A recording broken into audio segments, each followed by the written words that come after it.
Ya está la media maratón en marcha. A todos ellos les deseamos lo mejor en esta nueva edición, la 27 de la media maratón atlética.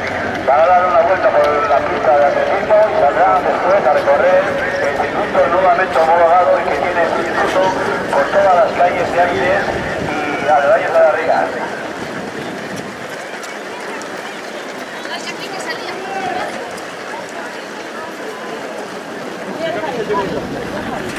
Venga, Javi, bien.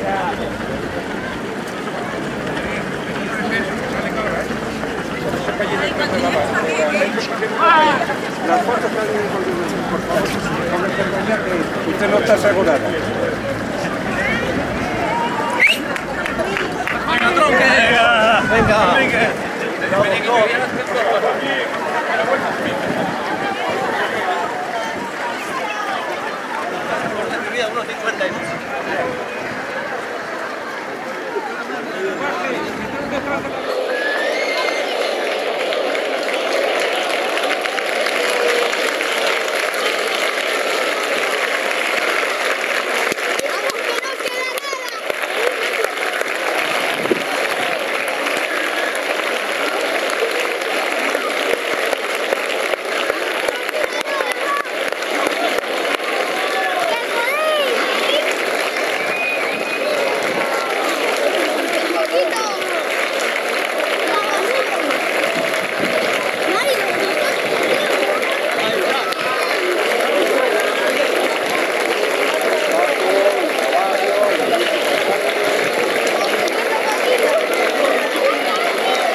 Ya están saliendo los primeros atletas del circuito del polideportivo de Quirinal para ya recorrer el casco histórico primero de Áviles y luego dirigirse a la avenida Conde Rodadorte y al nuevo circuito que bordea la ría de Áviles.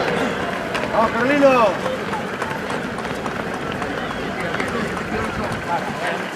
Hay que esperar.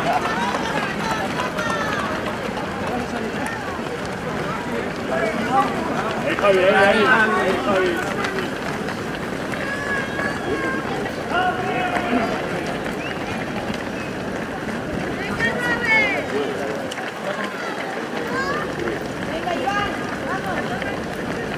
¡Hola, Paco!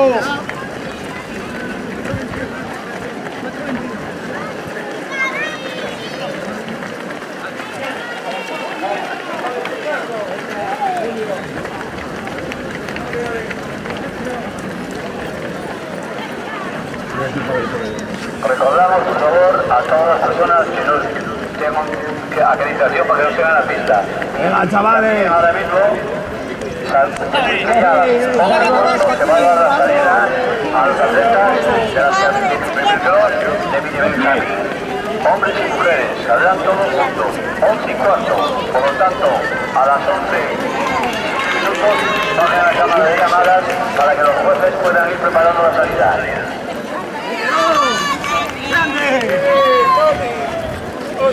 ¡Monchi!